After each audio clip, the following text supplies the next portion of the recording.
नमस्कार स्टूडेंट्स, एक बार फिर से आप सभी का हार्दिक स्वागत है, हार्दिक अभिनंदन है आपके अपने YouTube चैनल साइकोलॉजी बाय राजकुमार सर पर। दोस्तों देखिए, हमने पिछली कक्षा के अंदर हमने शिक्षा मनोविज्ञान को पढ़ लिया था, शिक्षा मनोविज्ञान की प्रकृति को जान लिया था और शिक्षा मनोविज्ञान जो है वो हमारे लिए क्यों जरूरी है। देखिए, एक शिक्षक बनने के लिए और एक शिक्षक के द्वारा योजना बनाने के लिए हम क्या करते हैं, मनोविज्ञान की विधियों का, मनोविज्ञान के सिद्धांतों का प्रयोग करते हैं। और जैसे जैसे ये मनोविज्ञान, देखिए शिक्षा मनोविज्ञान में क्या थी, एक मनोविज्ञान की शाखा थी।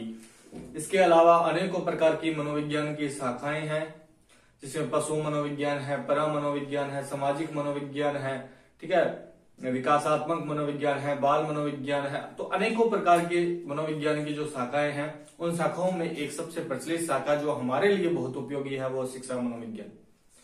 आज हम जिस टॉपिक पर चर्चा करने वाले हैं वो टॉपिक है हमारा मनोविज्ञान के संप्रदाय। संप्रदाय क्या होते हैं? देखिए, आप राजस्थान के अंदर हम हैं, राजस्थान की जब हम कल्चर पढ़ते हैं तो देखिए, धर्म के सुधार के लिए अनेक प्रकार के संतों ने अनेक प्रकार के संप्रदाय और पंथ चलाए और सभी ने अपने अपने अनुसार धर्म की व्याख्या की। ऐसा हम पढ़ते हैं। उसी अनुसार क्या था कि मनोविज्ञान का स्पष्ट रूप प्राप्त करने के लिए अनेकों प्रकार के वैज्ञानिकों ने अनेकों प्रकार के संप्रदाय चलाए। परंतु यहां संप्रदाय का अर्थ किसी धर्म से नहीं है। यहां संप्रदाय का अर्थ क्या होगा? देखिए, हमारा टॉपिक क्या है, मनोविज्ञान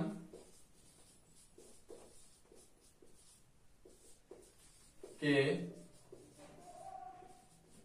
संप्रदाय। देखिए, यहां संप्रदाय का जो अर्थ होगा वो किसी स्कूल से है, किसी स्कूल से है। इन्होंने अपने अपने अनेक प्रकार के स्कूल्स बनाए जहां इन्होंने अपने अपने अनुसार मनोविज्ञान की व्याख्या की कि मनोविज्ञान किस तरह का विज्ञान है, मनोविज्ञान में हमें किस तरह की विधियों का प्रयोग करना चाहिए और मनोविज्ञान में हमें किस तरह से पढ़ना चाहिए और किस प्रकार से मानव को जानना चाहिए। अपने अपने अनुसार उन्होंने व्याख्या की है। तो इसलिए इस संप्रदाय को पढ़ना हमारे लिए बहुत जरूरी है, बहुत ही महत्वपूर्ण भी है हमारी परीक्षा की दृष्टि से ये मनोविज्ञान के संप्रदाय। तो देखिए, आज हम इस टॉपिक को पढ़ने वाले हैं। इस टॉपिक के अंदर क्या है, देखिए संप्रदाय के अंदर सबसे पहले एक संप्रदाय आया था जिसका नाम था, सबसे पहले जो एक संप्रदाय आया था जिसका नाम था संरचनावाद। देखिए, आप थोड़ा सा बैक चलते हैं। हम जब मनोविज्ञान की उत्पत्ति के बारे में जब हमने चर्चा की थी तो मनोविज्ञान की उत्पत्ति के टाइम में एक विज्ञान आया था जिसका नाम था चेतना का विज्ञान। कौन सा विज्ञान आया था? चेतना का विज्ञान। और ये चेतना का विज्ञान लेकर कौन आए थे? विलियम वुंट लेके आए थे। कौन लेके आए थे? विलियम वुंट लेकर आए थे। तो देखिए, यही विलियम वुंट और विलियम वुंट के साथ में एक व्यक्ति और थे जिन्होंने इनका समर्थन किया था, जिनका नाम था विलियम जेम्स। ये दोनों क्या है, ये चेतना का विज्ञान लेके आए थे। विलियम वुंट ने कहा था कि व्यक्ति को जानने के लिए उसकी चेतना का अध्ययन करना चाहिए, ठीक है, उसकी चेतना का अध्ययन करना चाहिए, ऐसा इन्होंने कहा था विलियम वुंट ने अपने विज्ञान के अंदर। बाद में क्या हुआ, विलियम वुंट ने 1879 के अंदर लिप्जिंग नगर के अंदर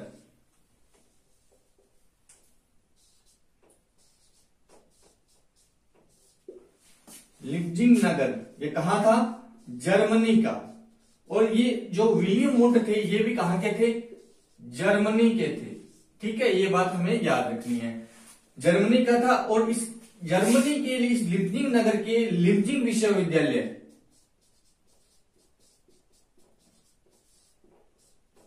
जिसे वर्तमान में क्या कहा जाता है? कार्ल मार्क्स विश्वविद्यालय, ठीक है, ये बात हमें याद रखनी है। इसमें यहां पे इन्होंने क्या किया था, एक मनोविज्ञान की एक प्रयोगशाला की शुरुआत की थी। सबसे पहले मनोविज्ञान की जो प्रयोगशाला की शुरुआत की थी वो किसने की थी? विलियम वुंट ने की थी। कहां पे की थी? लिप्जिंग नगर, जर्मनी के अंदर लिप्जिंग विश्वविद्यालय, जिसे वर्तमान में क्या बोला जाता है? कार्ल मार्क्स विश्वविद्यालय बोला जाता है। अब इस प्रयोगशाला के अंदर जब इन्होंने 1879 के अंदर जब इन्होंने इस प्रयोगशाला के अंदर ये प्रयोगशाला की ओपन की थी, तो उसी टाइम एक संप्रदाय आया था जिसका नाम था संरचनावाद। क्या नाम था? संरचनावाद एक संप्रदाय आया था।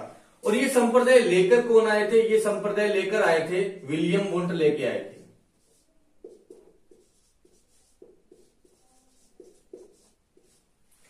ठीक है, करीबन 1879 के अंदर ये संप्रदाय आया था। और ये विलियम वुंट कहां के थे? जर्मनी के थे।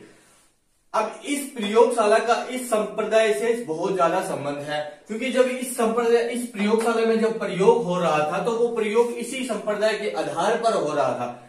मतलब देखिए, जब इस प्रयोगशाला के अंदर देखिए ये संप्रदाय कहता क्या है हमें,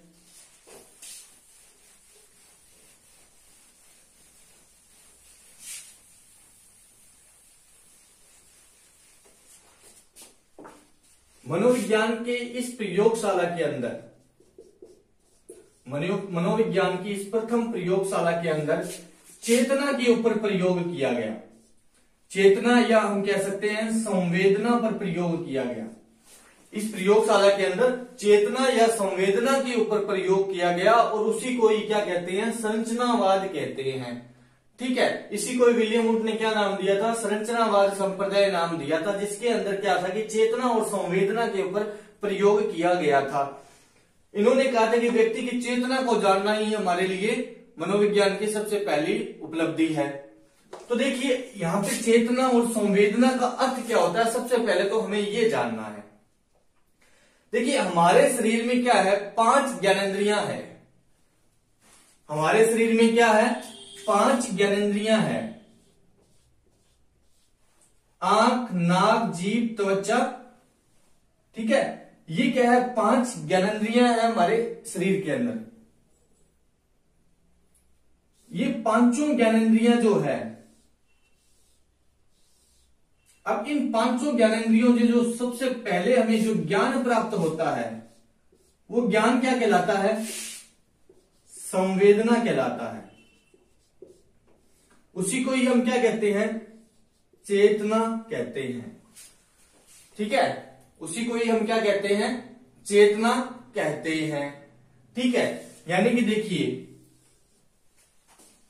कोई चीज है जो आप सो रहे हो आराम से, और कोई चीज अचानक से आपके ऊपर गिरती है, और कोई रेंगने वाली चीज आपके ऊपर गिरती है। आप सो रहे हो आंख बंद कर कर, ठीक है, अचानक से देखिए आप यहां सो रहे हो, ऊपर से कोई रेंगने वाली चीज आपके ऊपर गिरती है। जब से आपको ऐसा लगता है कि यार ये क्या कुछ गिरा है, तो कैसे पता लगा आपको? आपकी त्वचा से पता लगा। और त्वचा क्या है? ज्ञानेंद्रिय है। क्या है? ज्ञानेंद्रिय है आपकी। ठीक है, ठीक है,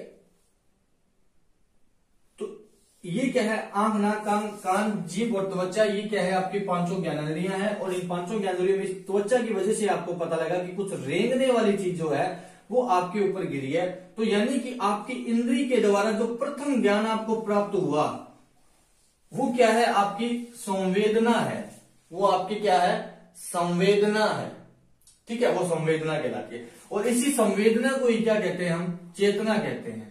ठीक है, और इसके ऊपर क्या है? प्रयोग किया गया। यानी कि इस प्रयोगशाला के अंदर सबसे ज्यादा जो प्रयोग किया गया था सबसे पहले, वो संवेदना पर प्रयोग किया गया था। किस पे किया गया था? संवेदना पर प्रयोग किया गया था।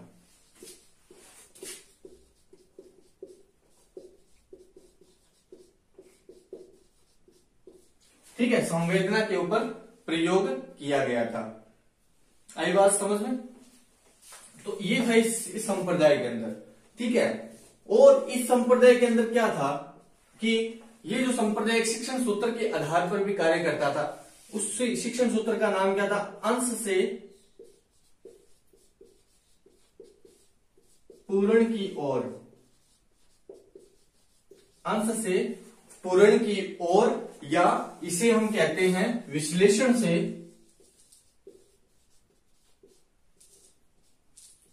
संश्लेषण की ओर।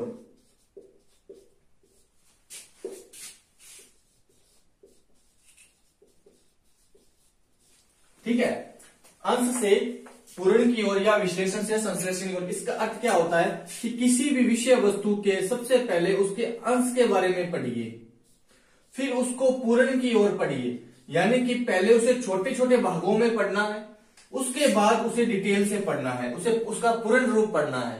ठीक है, ये बात कौन कहता था? ये संरचनावाद कहता था।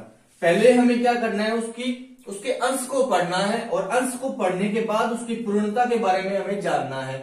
यानी कि किसी भी विषय वस्तु उसको ना 3 या 4 भागों में, उसके छोटे छोटे भागों में उसे डिवाइड कर लीजिए। उसको छोटे छोटे भागों में डिवाइड करके उसके सबसे पहले उन छोटे भागों को पढ़िए, और फिर धीरे धीरे क्या करते हुए कहां चलिए, उसके बड़े भागों की ओर चलिए। तो ये बात किसने कही थी? संरचनावाद के अंदर कही गई है। ठीक है, यहां तक बात समझ में आई कि संरचनावाद क्या कहता था। संरचनावाद के प्रतिपादक कौन थे? विलियम वुड थे, जो चेतना का विज्ञान लेकर आए थे। ठीक है, अब देखिए इनके समर्थन करता थे। एक का नाम था एडलर और एक का नाम था बेडफोर्ड। ये दो क्या थे? समर्थन करता थे विलियम वुड के इस संरचनावाद संप्रदाय के अंदर। इस संरचनावाद संप्रदाय में हमें इतना याद रखना है कि इस संप्रदाय के अंदर संवेदना और चेतना के ऊपर प्रयोग किया गया था। 1879 में विलियम वुड इसे लेकर आए थे। इसके समर्थनकर्ता कौन थे? एडलर और बेडफोर्ड थे। इस संप्रदाय के अंदर अंश से पूर्ण की ओर शिक्षण सूत्र और विश्लेषण से संश्लेषण की ओर शिक्षण सूत्र पर जोर दिया जाता है। ठीक है, ये सबसे ज्यादा महत्व किसको देते थे? चेतना और संवेदना को महत्व देते थे। ठीक है, ये संप्रदाय यहां तक इतनी बात इसने कह दी थी। उसके बाद में इसकी एक आलोचना करने के लिए एक संप्रदाय आया।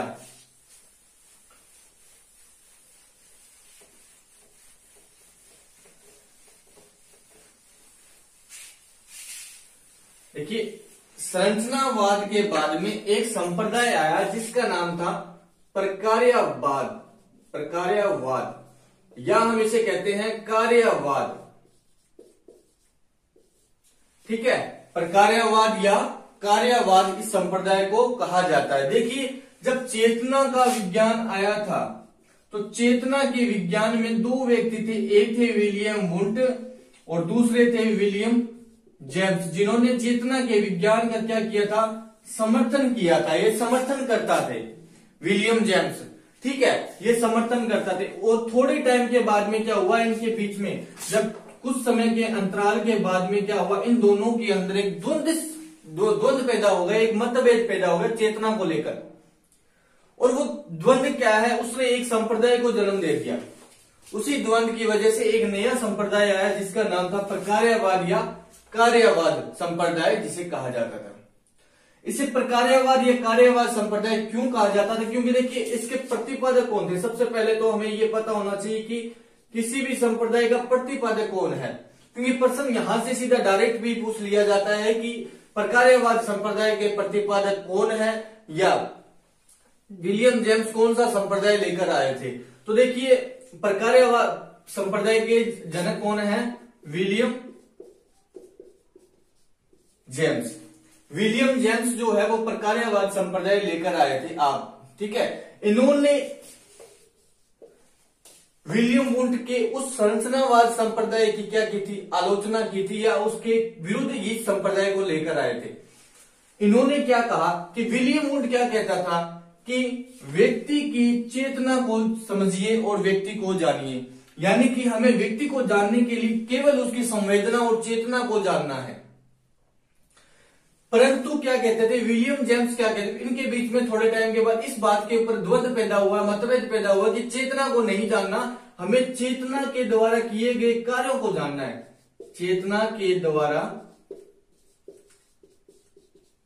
किए गए कार्यों को जानने की आवश्यकता है। हमें चेतना को जानने की आवश्यकता नहीं है, हमें चेतना के द्वारा किए गए कार्यों को जानने की आवश्यकता है। ये चेतना और संवेदना से थोड़ा सा ऊपर चले गए। ठीक है, इन्होंने क्या कहा? विलियम जेम्स ने कहा कि हमें चेतना के द्वारा चेतना के किए गए कार्यों को जानने की आवश्यकता है, हमें चेतना को जानने की आवश्यकता नहीं है। ये इन दोनों विलियम वुड से थोड़ा सा ऊपर चले गए। इन्होंने क्या कहा? देखिए, 5 ज्ञानेंद्रियों यानी ज्ञानेंद्रियों से प्राप्त जो प्रथम ज्ञान है हमें, वो क्या कहलाता है? संवेदना कहलाता है।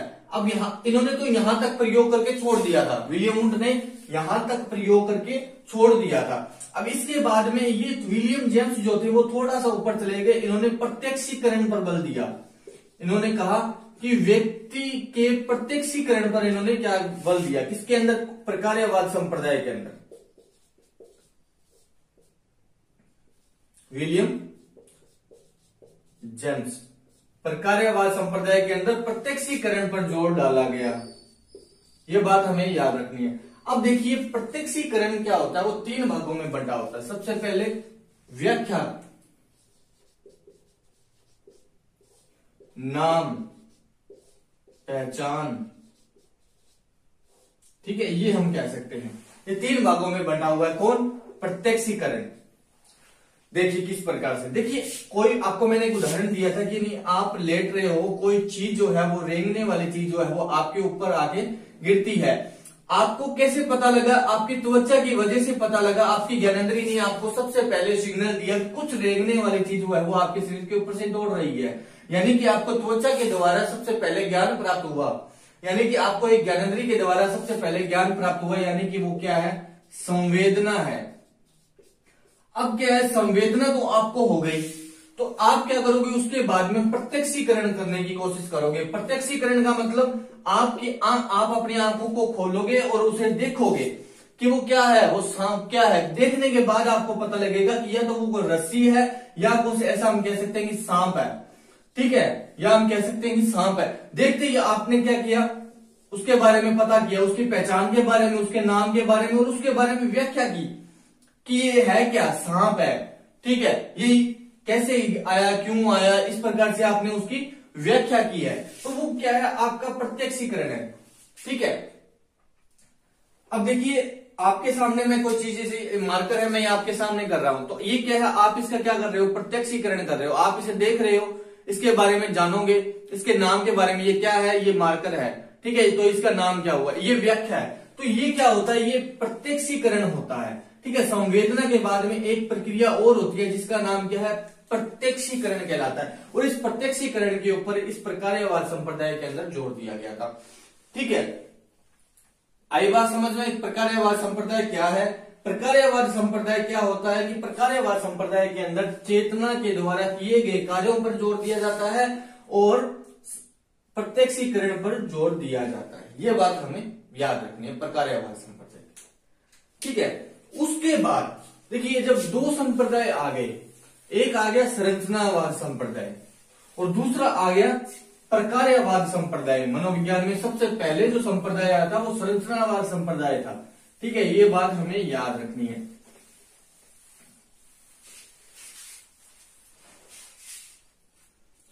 ठीक है, अब इन दोनों संप्रदायों के आने के बाद में एक नया संप्रदाय आया जिसका नाम था व्यवहारवाद संप्रदाय, ठीक है, उसका नाम क्या था, व्यवहारवाद संप्रदाय।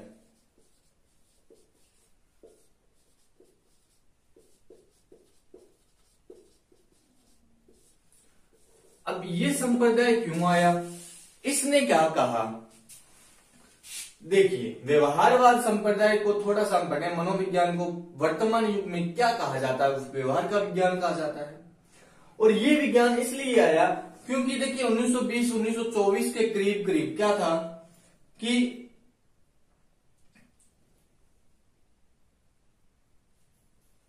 ये जो व्यवहारवाद था ये क्या है, प्रकार्यवाद संप्रदाय और संरचनावाद संप्रदाय के बीच में क्या हुआ था, द्वंद्व। यानी देखिए संरचनावाद वर्सेस प्रकार्यवाद, इन दोनों के बीच में क्या चल रहा था, द्वंद्व चल रहा था, मतभेद चल रहा था, ठीक है, किसको लेकर, चेतना को लेकर। और इसी के बीच के अंदर, इसी बीच 1912 के अंदर या 1913 के अंदर, अलग अलग सन मिलता है, कहीं पे 1912 कहीं पे 1913 है, ठीक है। 1913 में ये एक संप्रदाय आया जिसका नाम था व्यवहारवाद संप्रदाय, ठीक है। इस संप्रदाय को लेकर कौन आए थे, जो व्यवहारवाद, व्यवहार का विज्ञान लेकर आए थे, कौन लेके आए थे, प्रतिपादक कौन थे इसके? जेबी वॉटसन। कौन थे? जेबी वॉटसन थे। ठीक है। जेबी वॉटसन ने 1913 के अंदर कोलंबिया विश्वविद्यालय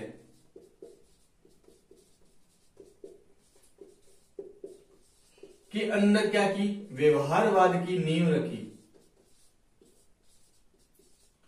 व्यवहारवाद की नींव रखी। ठीक है, ये बात यहां समझ में आई।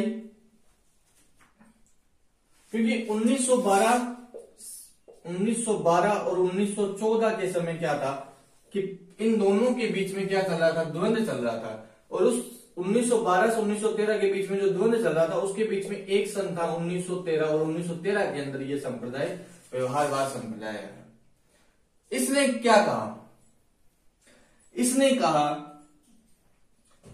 कि व्यक्ति को जानने के लिए उसकी चेतना के अंदर क्या था? उसकी आंतरिक जो अंतर्निहित शक्तियां थी उनके बारे में अध्ययन किया जाता था।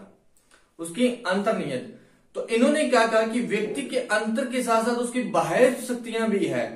अब देखिए, आप ये एक व्यक्ति है, आप इसके अंदर के बारे में इसके अंदर क्या है, इसके अंदर क्या चल रहा है, इसके बारे में जानकर क्या इस व्यक्ति को पूर्ण रूप से जान लोगे? नहीं जान पाओगे। इसके बाहर ये कैसा व्यवहार करता है, इसके बारे में भी हमें जानने की आवश्यकता होगी ना।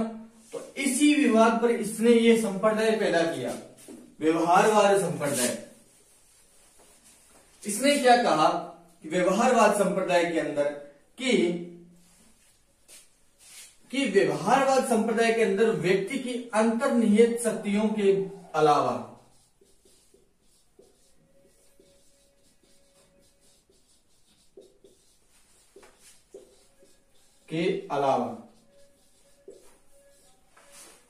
उसकी बाहरी शक्तियों के बारे में भी अध्ययन करना चाहिए। ठीक है, ये बात इन्होंने कही थी। इसके अलावा इन्होंने सबसे ज्यादा महत्व जो है वो वातावरण पर दिया। इन्होंने वातावरण पर दिया, बल्कि क्या था, कुछ जो पहले जो संप्रदाय थे उन्होंने क्या है, वंशानुक्रम पर सबसे महत्व ज्यादा दिया था। परंतु व्यवहारवादी जो थे वो कहते थे कि वातावरण जो है वो व्यक्ति के विकास में सहायक सिद्ध होता है सबसे ज्यादा। किसके अनुसार? व्यवहारवाद संप्रदाय के अनुसार। इस पर एक बात और भी है, आप याद रखना। क्योंकि वातावरण सबसे ज्यादा महत्वपूर्ण होता है किसी बच्चे के विकास के, इसीलिए वॉटसन ने कहा था तुम मुझे 1 दर्जन बच्चे दो, मैं उन्हें डॉक्टर, वकील, चोर आदि बना सकता हूं। या इसने कहा था कि जो तुम कहोगे वो मैं बना सकता हूं।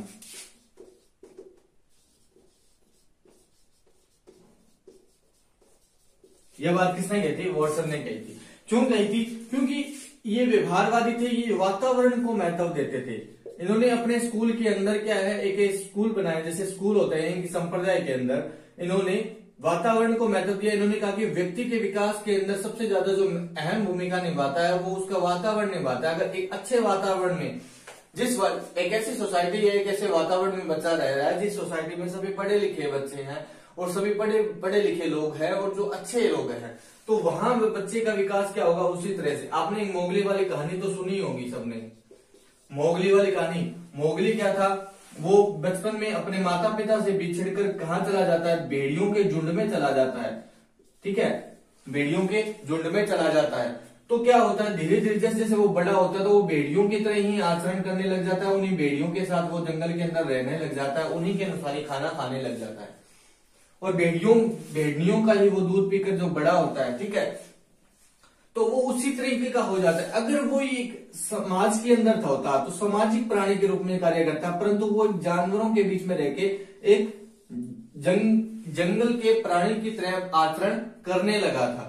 तो क्यों हुआ? क्योंकि उसके बाद उसे वो बचपन से ही वैसा वातावरण मिला था, भेड़ियों वाला, भेड़ियों के तरह रहने का एक वातावरण उसे मिला था वहां पे, इस वजह से मोगली वैसा हो गया था, ठीक है। तो उसी प्रकार क्या है, वातावरण की भूमिका एक बच्चे के लिए सर्वाधिक रहती है। ये बात किसने कही थी? व्यवहारवाद संप्रदाय ने कही थी, संरचनावाद और प्रकार्यवाद की आलोचना के रूप में, ठीक है। ये बात इस संप्रदाय के अंदर कहती, ये बात हमें याद रखनी है। देखिए, जैसे ही व्यवहारवाद संप्रदाय आया और व्यवहारवाद संप्रदाय ने जब वातावरण को महत्व दिया, तो उसके बाद एक नया संप्रदाय आता है,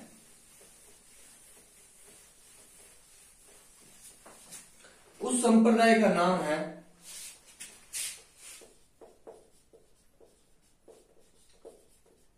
समग्रवाद, संज्ञानवाद, पूर्णवाद, या हम इसे कहते हैं गेस्टाल्टवाद।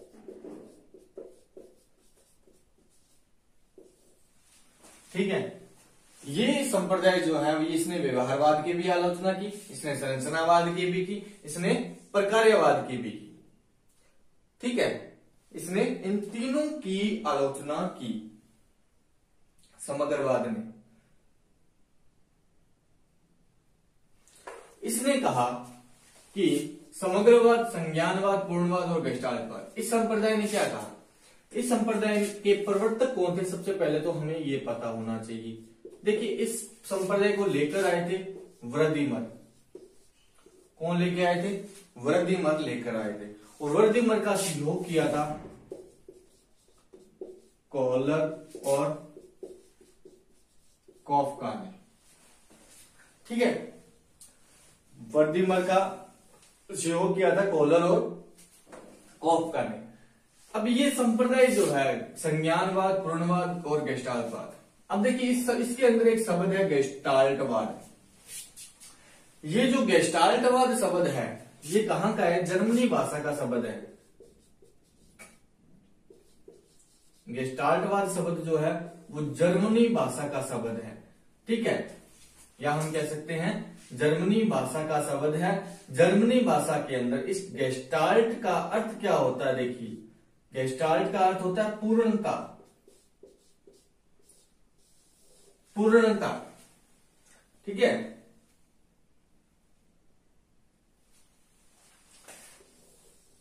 ठीक है, गेस्टाल्ट का अर्थ क्या होता है? पूर्णता से लिया गया है, ये बात हमें याद रखनी है।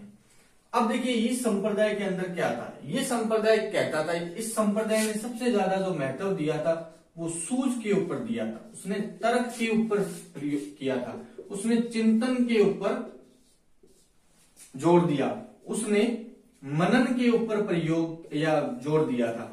और ये सभी पार्ट्स किस चीज के हैं? किसके हैं? बुद्धि के हैं। यानी कि समग्रवाद संप्रदाय ने सबसे ज्यादा जो महत्व दिया था वो बुद्धि को दिया था। इसने कहा कि ये बुद्धि जो है वो, इस बुद्धि को जान लीजिए, आप एक व्यक्ति को समझ जाएंगे। इस प्रकार से इसने अपनी थ्योरी दी थी। यानी कि व्यक्ति को क्रिया करने के लिए उसे सूझ की आवश्यकता होती है, उसे तर्क की आवश्यकता होती है, उसे चिंतन की आवश्यकता होती है, उसे मनन की आवश्यकता होती है, ठीक है। इसने कहा था ना तो कोई चेतना है, ना कोई व्यवहार है, ना कुछ और है। आप उसको सूझ से आप उसको समझा सकते हो। व्यक्ति सूझ से कुछ भी सीख सकता है अपनी सूझ के द्वारा। इसीलिए तो एक संप्रदाय, इस संप्रदाय के अंदर आगे जब हम अधिगम को पढ़ेंगे तो अधिगम के अंदर हम इसको संज्ञानवाद को पूरा पढ़ेंगे, इसमें सिद्धांतों को पढ़ेंगे, तो एक सिद्धांत आया था संज्ञानवादी संप्रदाय का, संज्ञानवाद संप्रदाय आया था। उसके अंदर इन्होंने एक चिंपैंजी के ऊपर प्रयोग किया था, एक चिंपैंजी के ऊपर प्रयोग किया था, ठीक है, वो हम आगे पढ़ेंगे, ठीक है। तो इस संप्रदाय के अंदर क्या था? सूझ के साथ साथ तर्क, चिंतन और मनन को, यानी कि ये सभी पार्ट्स किसके हैं? बुद्धि के हैं। तो बुद्धि के ऊपर इन्होंने प्रयोग किया था। इन्होंने कहा था कि किसी भी समस्या को हल करने के लिए बुद्धि की आवश्यकता होती है या उसे सूझ की आवश्यकता होती है, ये इन्होंने कहा था। इन्होंने कहा था कि एक साथ समस्या को हल मत कीजिए आप, कोई भी समस्या अगर आपके सामने आती है, ठीक है, उसको एक साथ समस्या का हल अगर उसके बाद देखिए, सबसे पहले अगर कोई समस्या अगर आपके आगे, तो उस समस्या को पहले समझिए, उसको पूर्ण रूप से उसको समझिए और फिर उसको अलग अलग भागों में समझने की कोशिश। अब देखिए, संरचनावाद जो था वो अंश से पूर्ण की ओर चलता था। किसकी ओर चलता था? अंश से पूर्ण की ओर। और ये जो है वो पूर्ण से अंश की ओर चलता है, यानी कि संश्लेषण से विश्लेषण की ओर। यानी कि ये कहते हैं कि पहले आप उसके पूर्ण भाग को किसी भी पाठ्य वस्तु को पढ़ने के लिए, किसी भी विषय वस्तु को पढ़ने के लिए उसके पहले पूर्ण भाग को समझिए, फिर उसको छोटे छोटे भागों में बांटकर उसको पढ़िए, तो समस्या का समाधान हो पाएगा। और उसके अंदर आपको इस बुद्धि की आवश्यकता होगी, उसके अनुसार आपको सूझ की आवश्यकता होगी, तर्क की आवश्यकता होगी, चिंतन की आवश्यकता होगी और मनन की आवश्यकता होगी। ठीक है, तो इस प्रकार से ये समग्रवाद, ये संज्ञानवाद या पूर्णवाद इसको कहते हैं कि पूर्णवाद पूर्ण से लेकर अंश की ओर चलता है। ठीक है, यानी गेस्टाल्ट का अर्थ क्या है? पूर्ण से है, पूर्णता से है, और इसलिए ये पूर्ण से अंश की ओर चलता है। और पूर्ण से अंश की ओर किसी भी समस्या को समझने के लिए हमें बुद्धि की आवश्यकता होती है, और बुद्धि के भाग होते हैं सूझ, तर्क, चिंतन, मनन आदि। ठीक है, ये बात यहां तक समझ में है। जो हमारे महत्वपूर्ण जो संप्रदाय थे वो हमने पढ़ लिए। इसके बाद में एक संप्रदाय और आता है जो इन सभी संप्रदायों की आलोचना करता है।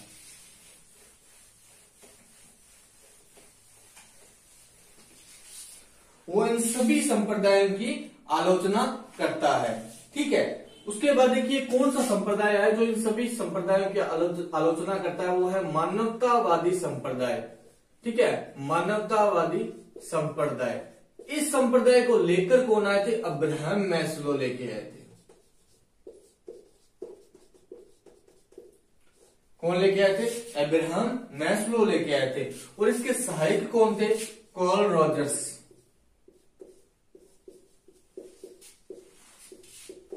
और कौन थे? ऑलपोर्ट।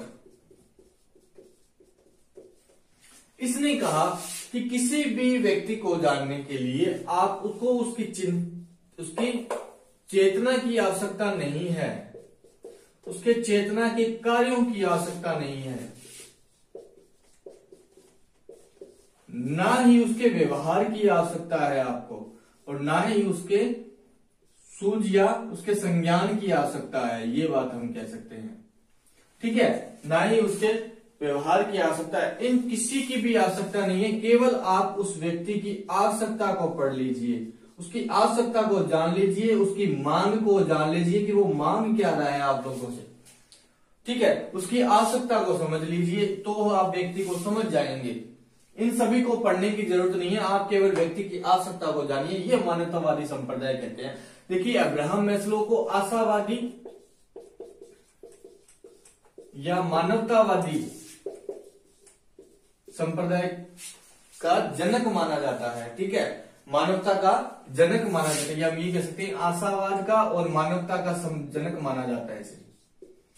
ठीक है, इसको अब्राहम मैस्लो को आशावाद और मानवतावाद का जनक माना जाता है। और इसने आवश्यकता पर अधिक बल दिया था। इसने व्यक्ति की आवश्यकता के ऊपर प्रयोग किया था, आवश्यकता के ऊपर बल दिया था। इसीलिए अब्राहम मैस्लो एक सिद्धांत लेके आए थे, जिस सिद्धांत का नाम क्या था? आवश्यकता या मांग का सिद्धांत। कौन लेके आए थे? अब्राहम मैस्लो लेके आए थे। अब्राहम मैस्लो आवश्यकता या मांग का सिद्धांत क्यों लेके आए थे? क्योंकि इन्होंने इन तीनों की जो परिभाषाएं थी या क्या थी, इसे असंतुष्ट थे। इन्होंने कहा था कि व्यक्ति को जानने के लिए केवल आप उसकी आवश्यकता को जानिए, आप व्यक्ति को समझ जाएंगे। इसलिए एक सिद्धांत लेके आए थे, व्यक्ति की आवश्यकता। और इस सिद्धांत के अंदर व्यक्ति की इन्होंने 5 आवश्यकताएं बताई थी। इस सिद्धांत के अंदर व्यक्ति की इन्होंने 5 आवश्यकताएं बताई थी। देखिए,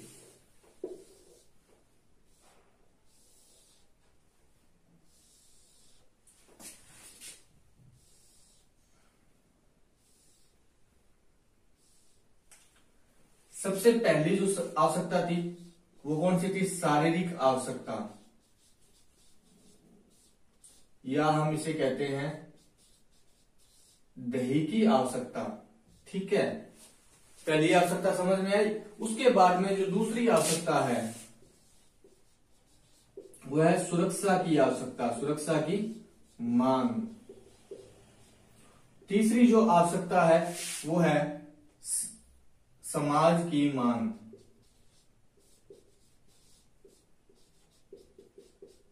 ठीक है, और चौथी जो आवश्यकता है इसके अंदर, चौथी जो आवश्यकता होगी वो होगी सम्मान की मांग।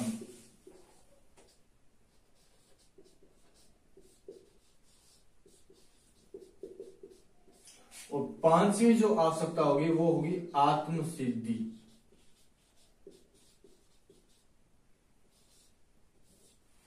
ये 5 मांग लेके आए थे कौन? Abraham Maslow. इन्होंने कहा कि व्यक्ति के पास में सबसे पहले उसकी जो सबसे पहली जो मांग होती है वो होती है शारीरिक मांग होती है, या उसे हम दही की मांग कहते हैं। इसमें क्या होता है, व्यक्ति को 2 टाइम की रोटी चाहिए होती है सिर्फ। ठीक है, 2 टाइम की रोटी चाहिए होती है, पहनने के लिए उसको कपड़े चाहिए होते हैं, बस। पहली मांग ये करेगा। जब इसकी ये पहली मांग पूरी हो जाएगी, फिर 2 टाइम की रोटी सुख से मिलने लग जाएगी, तो वो कहेगा कि अब मुझे सुरक्षा चाहिए। और सुरक्षा कहाँ मिलेगी उसको? मकान में मिलेगी। वो कहेगा मेरा एक मकान भी होना चाहिए। ठीक है, तो सुरक्षा चाहिए उसे, एक ऐसी जगह पे रहने के लिए कुछ जगह चाहिए उसको। अब तो पहली मांग पूरी हुई तो दूसरी मांग ने जन्म लिया। अब्राहम मैस्लो के अनुसार यही कहा था अब्राहम मैस्लो ने कि जब व्यक्ति की एक आवश्यकता पूर्ण होती है तो उसकी दूसरी आवश्यकता जन्म लेती है। ठीक है, तो पहली आवश्यकता जो शारीरिक आवश्यकता है आपकी, वो अगर पूरी हुई तो फिर उसके सामने जो आवश्यकता आई वो सुरक्षा की आवश्यकता आई, सुरक्षा की मांग उसने की। और जैसे ही उसको मकान बनेगा तो मकान बनने के बाद वो कहेगा जी अब मेरा जो मकान है वो समाज के बीचों बीच होना चाहिए, समाज के अंदर होना चाहिए। 2 आवश्यकता पूर्ण होने पर तीसरी आवश्यकता जन्म लेती है। वो तीसरी आवश्यकता कौन सी होती है? समाज की मांग होती है। वो कहता है कि अब तो मुझे समाज के बीच में रहना है। और जैसे ही वो समाज के बीच में चला जाएगा तो फिर वो कहेगा कि जी अब मुझे समाज के अंदर सम्मान की भी आवश्यकता है, मुझे समाज में इज्जत चाहिए, समाज में रहना है तो समाज में सम्मान की आवश्यकता है मुझे। और सब कुछ कर लेने के बाद में जो आत्मा, जब व्यक्ति कहता है कि अब तो मेरा परमात्मा के साथ में मिलन हो जाए तो और उसे कुछ नहीं चाहिए अब, तो वो जो आवश्यकता होती है वो आत्मसिद्धि कहलाती है। और ये जो आत्मा के साथ परमात्मा के मिलन की जो आत्मसिद्धि की आवश्यकता होती है वो केवल 5% व्यक्तियों के अंदर होती है। बाकी सारे 95% व्यक्तियों के अंदर ये आवश्यकताएं बार बार जन्म लेती रहती है, 1 by 1। ठीक है, सिर्फ 5% व्यक्ति ही ये सोचते हैं कि अब जाकर मुझे परमात्मा के साथ में मिल जाना चाहिए, मुझे ईश्वर के साथ मिल जाना चाहिए, ईश्वर में मिल जाना चाहिए। तो ये 5% व्यक्तियों के अंदर ही पाई जाती है केवल। और बाकी 95% व्यक्तियों के अंदर सिर्फ यही शारीरिक आवश्यकता, सुरक्षा, समाज, सम्मान की आवश्यकता जिंदगी भर चलती रहती है। तो ये बात कही थी किसने? अब्राहम मैस्लो ने कही थी। ठीक है, ये बात हमें याद, और इसका सीक्वेंस याद रखना है कि पहली मांग कौन सी? शारीरिक। दूसरी कौन सी? सुरक्षा। तीसरी समाज। चौथी सम्मान। और 5वीं कौन सी है? आत्मसिद्धि। ये हमें सीक्वेंस से याद रखना है और ये सीक्वेंस से एग्जाम में पूछी जाती है। ठीक है, तो ये थे हमारे आज के संप्रदाय। ठीक है, जो महत्वपूर्ण संप्रदाय थे वो हमने आज कर लिए। ठीक है, मनोविज्ञान के कुछ संप्रदाय के बारे में। अब अगली क्लास के अंदर हम नए टॉपिक के साथ में मिलेंगे। तब तक के लिए आप सभी का बहुत बहुत धन्यवाद। चैनल को अगर सब्सक्राइब नहीं किया तो चैनल को सब्सक्राइब कर लीजिए, बेल आइकन को दबा लीजिए, जो आगामी आपको वीडियो है जो वो उसका नोटिफिकेशन आपको सबसे पहले मिल जाए। और वीडियो को अगर पसंद आई तो वीडियो को लाइक जरूर कीजिएगा, वीडियो को ज्यादा से ज्यादा शेयर कीजिए अपने दोस्तों के साथ।